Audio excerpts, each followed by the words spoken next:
Kita langsung ke Mas Adi Armando, artinya apakah tidak perlu distempel ini penyelewengan, ini kesesatan, atau bagaimana Mas Adi untuk Mama Gufron Saya ini? lebih percaya dengan dialog, dengan diskusi. Ya, betapapun diskusinya mungkin akan terasa keras gitu ya, tajam, persaingan pendapatnya menjadi sangat serius gitu ya. Tapi pendapat-pendapat semacam ini harus dijawab. Harus ditunjukkan kenapa dia kita anggap sebagai pendapat-pendapat yang barangkali berbeda dengan kebanyakan pendapat kita. Dan di mana letak kelemahannya. Jadi orang-orang seperti Mama Gufron ini, itu kan ada banyak seperti Anda katakan. Dan tidak hanya terjadi di Indonesia. Orang-orang semacam ini justru memanfaatkan sikap-sikap penguasa, tanda petik, yang cenderung untuk mengatakan bahwa stop percakapan itu. Ya, sehingga percakapan itu berlangsungnya di bawah tanah, ya. Tapi di bawah tanah dia terus mengalir, dia terus bergulir tanpa bisa dikontrol oleh kita semua. Kita tidak mendengarnya di ruang publik, tapi padahal itu dibicarakan di bawah. Saya sendiri tadi dikatakan berapa pengikutnya si Mama Gufron? Punya 8 lembaga tadi. Bayangkan, dia punya 8 lembaga loh. Itu artinya ya taruhlah satu lembaga ada 50 orang, ada 100 orang. Itu kan kita udah bicara tentang angka ratusan orang, mungkin ribuan orang. Nah itu nggak kita ketahui, tidak kita sadari. Karena semua berlangsung secara ya rahasia, diam-diam ya. Walaupun sebetulnya ternyata dia udah punya video-videonya ya. Jadi saya lebih suka, sebetulnya lebih percaya pada yuk kita biasakan untuk ketika kita berbeda pendapat, kita bicara di sini nih, di catatan demokrasi. Jadi suatu kali nanti ada tadi kan Anda bilang mau mengundang si Mama Gufron ke sini ya. Mama Gufron ada di sini, Pak Haikalnya juga ada di sini. Tapi jangan berantem ya. Tapi ditunjukkan di mana argumennya, lepahnya di mana. Jadi menurut saya percaya sekali pada kebebasan. Kebebasan berpikir, kebebasan berbicara. Bukan saya ingin mengatakan biarkan orang bebas bicara sebebas-bebasnya. Tapi pendapat-pendapat orang harus dihargai. Pemerintah harus hadir tidak tapi? Hadir untuk menjaga jangan sampai ini tiba pada tahap yang misalnya merusak, membahayakan. Ya. Pemerintah gini. Pemerintah harus hadir untuk menyiapkan instrumen kalau ini membahayakan kepada umat mesti diambil tindakan. Itu kan service lips dari Bang Ade Armando yang katakan saya bukan membatasi kebebasan, tapi ini saya kebebasan. Artinya nggak boleh didiemin Bang Ade Armando. Itu ada di dalam KUHP misalnya ada pasal-pasal yang mengatakan seandainya seseorang menyebarkan pendapat yang sampai mengancam kemaslahatan gitu ya, itu bisa kemudian pemerintah turun tangan. Tapi jangan sampai baru muncul nih langsung pemerintah negara. Kalau Majelis Ulama Indonesia punya hak dong, dia punya otoritas. Iya, tapi Majelis Ulama hanya bisa mengatakan ini sesat atau tidak sesat, nggak bisa mengambil tindakan apapun. Iya, makanya dalam hal instrumen ini kita belum siap. Acara ini digelar supaya kita memberikan usulan kepada pemerintah bahwa pemerintah wajib menjaga kecerdasan umatnya. Ya, gitu kalau itu saya setuju ya. Gitu. Yang saya nggak setuju kalau Anda mengatakan negara harus turun tangan untuk menstop. Itu yang saya nggak setuju. Gini dulu Mas Ade. Majelis Ulama Tapi seperti Indonesia Pak Kiai punya tugas himayatul ummah wa hifdzuddin. Menjaga kesetaraan umat, himayatul ummah, menjaga kesenjangannya umat, menjaga kesetaraan umat, kedamaian, ketenteraman umat, itu Majelis Ulama. Lah kalau pendapat-pendapat begini dibiarkan, muncul lahir terus menerus, apa enggak membuat keresahan? Yang kedua, karena ini demandnya demand agama ya. Ini demandnya demand agama. Hifdzuddin, menjaga kesucian agama. Walaupun kita enggak mengatakan akan nanti ada keputusan Majelis Ulama, apakah ini termasuk penoda agama atau tidak? Kalau individu saya nggak setuju. Biarlah ada lembaga otoritas yang harus menyampaikan. Ya, Pak Kiai. Ya. Sebelum Pak Ziad silakan. Iya. Jadi kalau di Majelis Ulama itu kan punya 2 fungsi utama tugasnya. Yang pertama adalah khodimul ummah sama sodikul hukumah, yaitu untuk melayani masyarakat sebagai pelayan umat dan juga sebagai mitra strategis pemerintah. Lah, ketika pada wilayah khodimul ummah ini ada tugas lagi yaitu himayatul ummah anil aqidah al fasidah.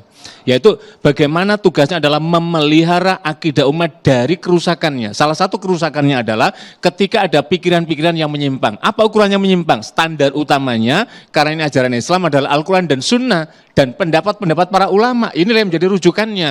Lah, apakah ini sudah diputuskan? Belum. Majelis Ulama Indonesia sedang melakukan pengkajian dan penelitian. Karena ini wilayahnya lokal kecil di Malang, maka ini menjadi kewenangannya Majelis Ulama Kabupaten Malang, Majelis Ulama Indonesia Pusat, dan MUI Provinsi itu memandu, membimbing untuk sesuai dengan prosedur dalam konteks ini. Karena itulah yang dilakukan adalah mendatangi pesantren ini, kelanjutannya itu adalah dalam rangka untuk tabayun.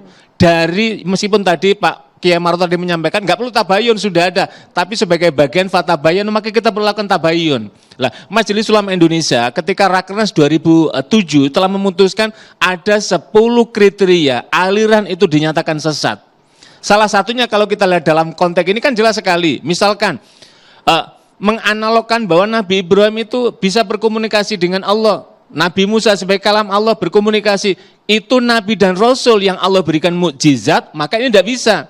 Yang kedua, ketika para aulia Allah itu adalah karomah. Lah ini apa ini gitu loh. Maka kita tidak bisa dengan munculnya pemahaman-pemahaman ini, kemudian standar ukurannya, kalau tadi Bang Ade tadi menyatakan, apa alat ukurnya untuk menyatakan ini sesat tidak sesat? Misalkan kalau melakukan kajian, sekali lagi ini masih dalam proses, belum menjadi keputusan. Standarnya yang pertama adalah dalil nakli, yaitu Al-Quran dan Sunnah dan pandangan para ulama. Yang kedua adalah akal, bagaimana nalar sihat kita ketika kita melihat fenomena semacam ini. Ternyata ini kan bagaimana mungkin orang bisa berbicara dengan semut, hewan, kemudian analognya atau kiasnya dalam Nabi Sulaiman. Setelah Nabi Sulaiman ditegaskan dalam surat An-Naml, enggak ada lagi yang bisa, karena itu hanya mukjizat yang Allah berikan kepada Nabiullah dan Rasulullah Sulaiman alaihissalam. Jadi ketika ada orang menyampaikan itu maka tertolak. Yang kedua, bisa berbicara komunikasi dengan malaikat. Yang paling ngeri itu di dalam video itu kan bisa berkomunikasi dengan malaikat Munkar Nakir. Yang lebih ngeri lagi Bang Hekal dan Madi, bisa berkomunikasi dengan malaikat Israel yang Israfil petrompet. Itu bisa dibayangkan kan itu kan, sangkakala itu. Lah, ini bertentangan dengan teori dalam Al-Quran maupun dalam Sunnah, pandangan para ulama.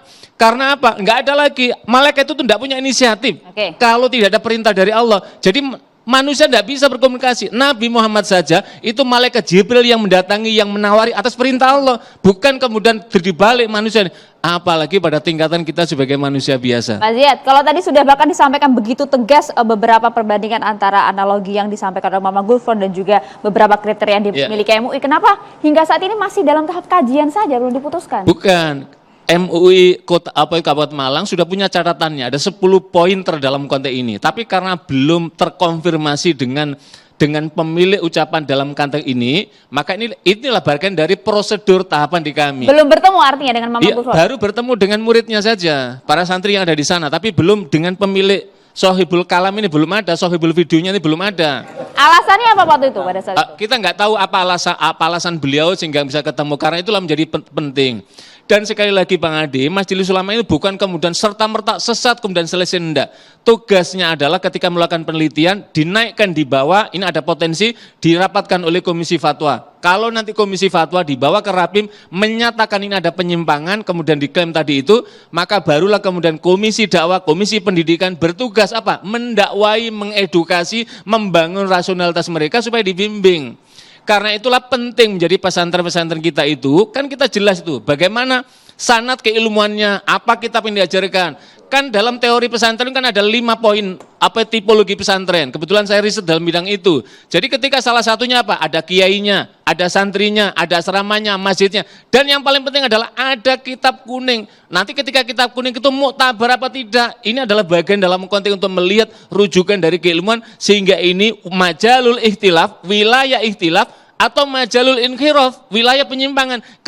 Ketika majal ikhtilaf, yang ada adalah toleransi. Pak Kiai, apakah ini berlaku untuk personal Mama Gufron saja atau juga berisiko? Santrinya juga kena, lembaganya juga bisa kena. Jadi ini kan enggak, karena itulah ketika Majelis Ulama datang ke sana, itu kan bagian dari himayatul ummah, melindungi anak-anak yang masih suci, yang masih bersih ini loh.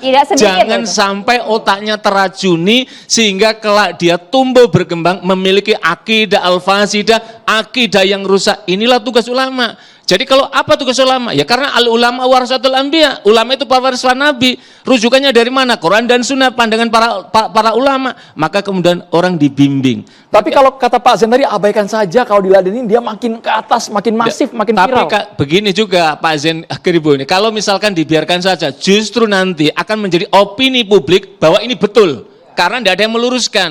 Karena itulah kita hadir di sini adalah bagian kecintaan kita dari NKRI supaya warga bangsa ini yang muslim terbimbing dengan kemuslimannya, agama lain terbimbing menurut keyakinannya. Inilah bagian supaya apa? Muncul sikap adanya tumbuh kedewasaan dalam memahami. Ini kalau dibiarkan 20 tahun ke depan ini berbahaya. Karena itulah masjid dini, maka ini kemudian diperlukanlah. Majelis ulama ini berfungsi untuk membina sebagai irsyadiannya. Jadi tidak kemudian memvonis selesai, enggak. Kita punya kewajiban moral dan sekaligus kewajiban spiritual kepada saudara-saudara. Pak Zen,